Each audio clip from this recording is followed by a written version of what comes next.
This is the first time I ever, as a 40-year-old man, is the first time that the government ever tried to put money in my hands to make me stay in my crib, bro. You know why? Because shit is so crazy that they had to. They never want to put money in our hand. That's another reason why you got to look at it and be like, is this really a conspiracy against us or for us? Right. Because they don't, even when niggas is like, oh, stimulus this, stimulus that, it's still a lot of money to 360 million people to make that money and just give money away. But they did, and they're going to continue to. And they're going to scrap and fight because it's all political lobbying from two sides of, you know, people that are the same fucking snake, two different sides of the same snake. But then there's also a monumental time where they just was like, yo, you know what? We're going to have to give people money so they stay home. And that's the only way it's going to keep working. Or if not, the economy is going to flop. Everything that they're doing is not really just because they want to help us, but we make it work. You know what I'm saying? Like the elite, for the people that think that the elite want to kill us all the time, they wouldn't be the elite if we wasn't under them. So they don't really want to kill everybody. They just want to make you servants. They want to sell you stuff. They want to control all the commerce. You know what I'm saying? And they just want to sell you shit. But they see everybody getting on the internet. They seeing everybody making moves and everything, you know. But bro, I definitely want to dive into this video clip, man, with how this whole thing went down with the Capitol. We're going to have to fight much harder. And Mike Pence is going to have to come through for us. And if he doesn't, that will be a sad day for our country. We're going to walk down to the Capitol and we're going to cheer on our brave senators and congressmen and women. And we're probably not going to be cheering so much for some of them. The House and Senate broke off to debate separately after GOP Representative Paul Gosar. On the Senate side, Majority Leader Mitch McConnell bluntly confronted his Republican colleagues. The voters, the courts, and the states have all spoken. If we overrule them, it would damage our republic forever. Supporters of President Trump tried to disrupt the certification of the Electoral College by storming the nation's capital. It was a shocking and brazen attack on our democracy as these domestic terrorists breached security and invaded both the Senate and the House. 5 people lost their lives, including a U.S. Capitol policeman. 4 of the people who were killed as a result of the Capitol attack appear to have been rioters themselves.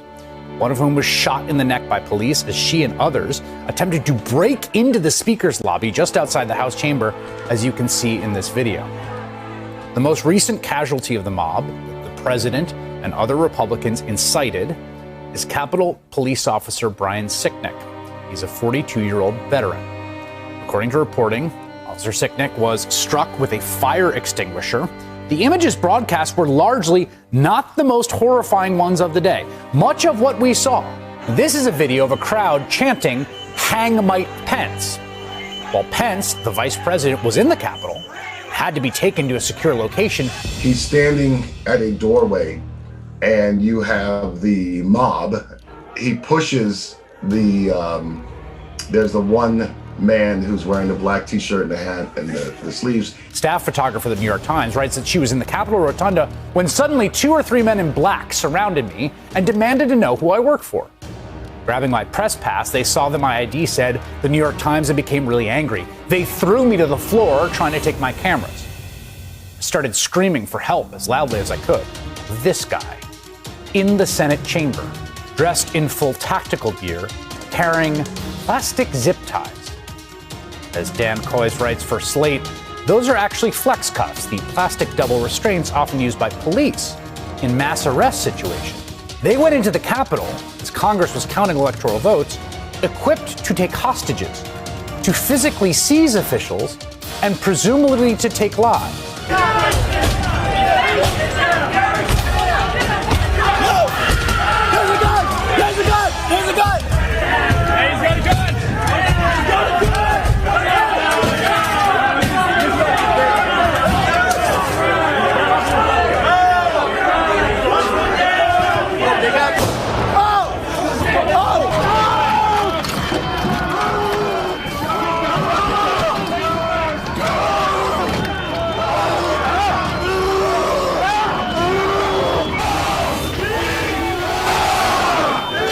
As the mob moved in, the entire Capitol went into lockdown. But protesters were already inside, some carrying Confederate flags. This man taking a selfie with a Capitol police officer as other police stand nearby. In the House chamber, lawmakers huddled in the balcony as armed security barricaded the door. I call on President Trump to go on national television now. We had an election that was stolen from us, but you have to go home now. We have to have peace. So go home. We love you. You're very special. We love you. You are special. Those were the words of the president about the people that had just stormed the Capitol building. So he's out there and he's supposed to be an actor. But it's just, I don't really like the conspiracy theories aspect of it. But it just seems like sometimes people are opportunistic.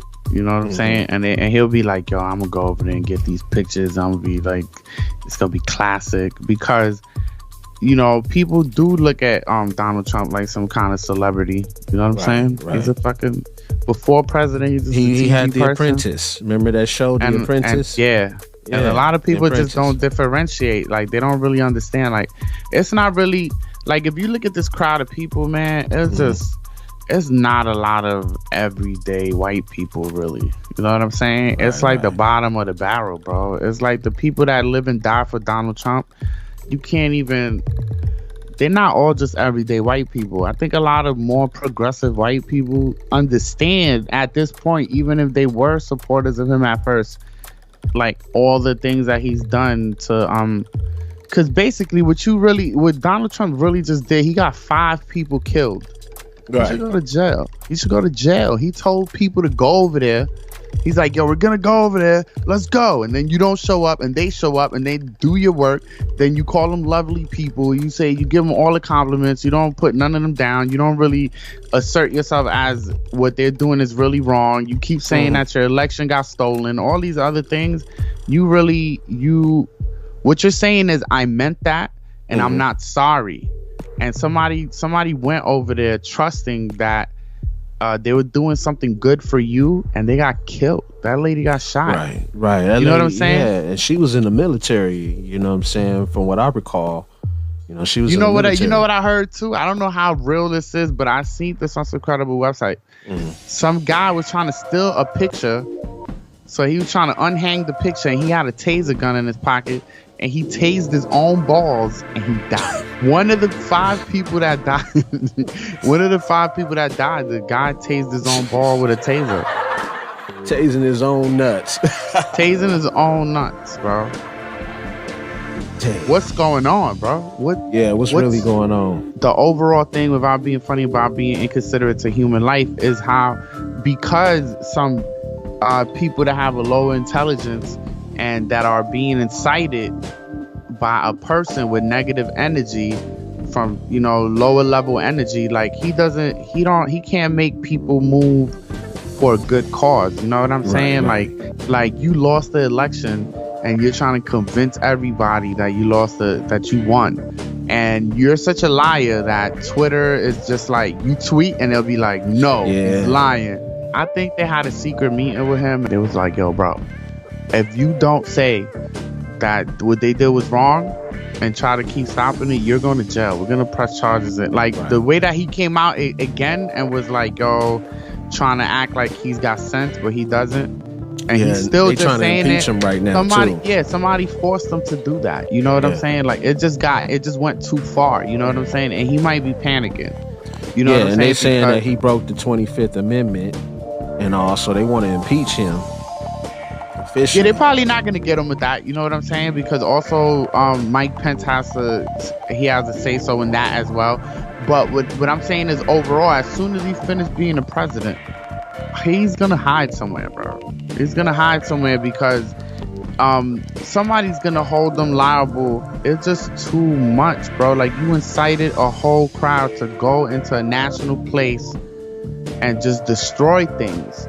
And then you're like, yeah, because you're good people that, like, you're the worst president in the history of fucking presidents. You know what I'm saying? You're the worst fucking president. And you cost 5 people their lives right before you got out of being president. And somebody got to hold you accountable for that shit. Right. Somebody got to hold you accountable for that shit, man. Like, all the shit that you got away with while you were president, that's cool. There's a lot of laws to protect the president. But once you're a regular person and you just showed, like, you don't have no regard for human life at all, bro. Like, that shit hurts so much that even if it's Trump supporters, it makes me feel bad for them that they believe in him so much. Right. That they went and gave their life, and what he's trying to make them pull off, there's no way anybody could do. It's like you sending all the dumbest people on the most critical mission that none of them got the capability of, like, you're physically gonna try to stop them from counting votes. Right. You know what I'm saying? Like, bro, even if they did get to that point where they walked in there and got to the place in the most inner part where they was counting the votes, they would just count votes another day. Like, if you're not killing all those politicians, like, that shit is just, it was a futile attempt, nigga. Like, you just send niggas on a dead mission, bro, and then people got killed, and now you should be held accountable. And they should just even leave them. Like, don't even make them. You know what I'm saying? Like, you got 13 more days. Fuck it, we're not gonna invoke nothing. You just do what you do. Yeah, they you just want can't be on right now. You can't be on social. Like, you can't be on social media and shit like that. That should probably hurt to him more than he can't be president. When I curse somebody out on Facebook and they block me, ain't that the worst feeling? You like, you feel like you really locked up, nigga. You like, I can't even sit. But imagine or when you can't even sign into your Facebook because you've been suspended, or you in Facebook jail or some shit like that. That's what I'm saying. Like, imagine you the president and you at the top of what you're doing, and now you can't speak to the world as you would every day to get into the media, to get into the news, to make a soundbite, to make a clip. You done. So he's extra stressed. You know what I'm saying? He's extra stressed, and he deserved that shit, and he need to be tried, man. He don't even want to go to Biden's inauguration, man, on the 20th at all. Trump is set to hand over control of the White House to Joe Biden in just 12 days here, but the president will not be there to see this all the way through. All options are on the table. They are looking to charge those involved with those riots. Some of those charges could include sedition charges, as well as unauthorized access, theft of property, weapons possession, and rioting. But, of course, obviously impeachment, which would be through lawmakers, or potentially invoking the 25th Amendment, which would involve President Trump's own cabinet trying to determine that he is unfit. So experts say that these measures, if they are carried out by his cabinet or lawmakers, they're unlikely to be seen through all the way to the finish because there's simply just not enough time. But this is not a call just from political rivals of President Trump. It's not just Democrats that are saying that they may be on board for impeachment. Republicans as well. He deserves to not be able to do this shit again, because people are stupid and they will vote for him again. Right. He did some serious damage on some shit. He had them people pumped up. But like I said before, if black folks would have went up in there like that and was sitting on a chair, just like when they was talking about the white dude that went up in there, he was sitting on Nancy Pelosi's desk, took one of her letters, man. Oh, he's in jail now, though. They just caught him. 60-year-old Richard Barnett, who put his feet up on Nancy Pelosi's desk, has been arrested in his home state of Arkansas. This is the dude we talking about right here. To all you viewers out there that's watching this right here on the Ethic Talk Radio podcast. See this dude kicking back? Now, man, remember what I said? Think about it. If it was a brother that did that sitting there, oh my God, it'd been an execution style. Yeah, they would have threw a bomb at that chair. That's what I'm saying. He wouldn't even got that close. He stole an envelope off Nancy Pelosi's desk. He's a fucking idiot, bro. Like, yo, why would you, like, yo, bro, you don't have no case. Like, he's literally showing it. He's like, yo, look, I stole this. Right. He's a fucking idiot. And he looked like Epic Beard Man. You remember Epic Beard Man? Get him the fuck out of here, bro. You know? Y'all niggas are fool. Real talk.